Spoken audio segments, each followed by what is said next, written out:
বাংলাদেশ একটা যুগ সন্ধিক্ষণ পার করছে, বিশেষ করে গত ৪ মাসে যে ধরনের ক্রাইসিস মোকাবেলা করতে হয়েছে বাংলাদেশকে, ঠিক এই গত ১ সপ্তাহ গত ২ সপ্তাহ ধরে সেই ক্রাইসিসটা যে কোনো সময়ের তুলনায় গত ৪ মাসের যে কোনো সময়ের তুলনায় অনেক বেশি। ঠিক সেই কারণে কিন্তু গতকাল হঠাৎ করেই এই যে আজকের যে বৈঠকটি ফরেন সার্ভিস একাডেমিতে, সেই বৈঠকটি কিন্তু পূর্ব নির্ধারিত ছিল না। গতকাল সন্ধ্যায় হঠাৎ করে সেই বৈঠকটি আহ্বান করা হয়েছে যে প্রত্যেকটি রাজনৈতিক দল, যারা ওয়ার্কিং রাজনৈতিক দল আছে, তাদের সঙ্গে বৈঠক করবেন প্রধান উপদেষ্টা ডক্টর মোহাম্মদ ইউনূস। তারপর তিনি বিচারপতিদের সঙ্গে বসবেন, এরপর আগামীকাল তিনি ধর্মীয় নেতাদের সঙ্গে বসবেন। আজকের এই জরুরি ৪টার সময় বৈঠকটি ডেকেছে এবং সেই বৈঠকে বাংলাদেশ জাতীয়তাবাদী দল, বিএনপি, বাংলাদেশ জামায়াত ইসলামী সহ এবং অন্যান্য যে রাজনৈতিক দলগুলো আছে, বামপন্থী দল সহ এবং ডানপন্থী ইসলামিক রাজনৈতিক দলগুলো, সেই দলগুলো কিন্তু অংশগ্রহণ করছে।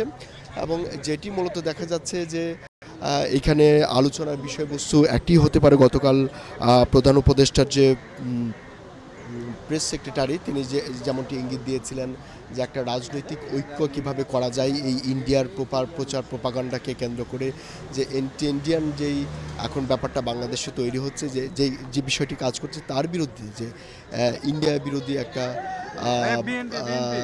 তার বিরুদ্ধে কীভাবে একটা করা যায়, সেই বিষয়গুলো নিয়ে আলাপ আলোচনা করা হবে। এবং ইন্ডিয়ার ইস্যুতে প্রত্যেকটি রাজনৈতিক দল যেন একই সুরে কথা বলে, যেভাবে ইন্ডিয়াতে বাংলাদেশ বিরোধী প্রত্যেকটি রাজনৈতিক দল, সাধারণ জনগণ থেকে সেখানকার সরকারি কর্মকর্তা, সবাই যেভাবে বাংলাদেশ বিরোধী কথা বলছে, ঠিক একইভাবে যেন বাংলাদেশ ইস্যুতেও, ইন্ডিয়া ইস্যুতেও বাংলাদেশের যারা রাজনৈতিক দল আছেন এবং আইনশৃঙ্খলা বাহিনী আছেন, সাধারণ জনগণ যাতে একই সুরে কথা বলে বাংলাদেশের স্বার্থ সংশ্লিষ্ট ব্যাপারগুলো। সেই কারণেই কিন্তু মূলত আজকের এই জরুরি বৈঠকটি করা হচ্ছে। এবং সেই বৈঠকের পর এসে হয়তো রাজনৈতিক দলগুলোকে আলাপ আলোচনা হয়েছে, সেটি নিয়ে তারা ব্রিফ করবেন।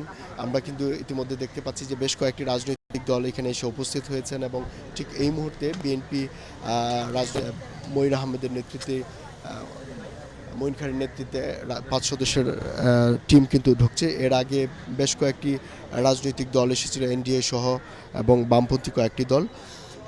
তো কিছুক্ষণ পরই হয়তো এই বৈঠকটি শুরু হবে এবং তারপরই ব্রিফিংয়ের পর জানা যাবে আসলে এই যে জাতীয় ঐক্যের ডাকটি দেওয়া হয়েছিল এবং সেটা আসলে কতটুকু কীভাবে ওয়ার্ক করবে।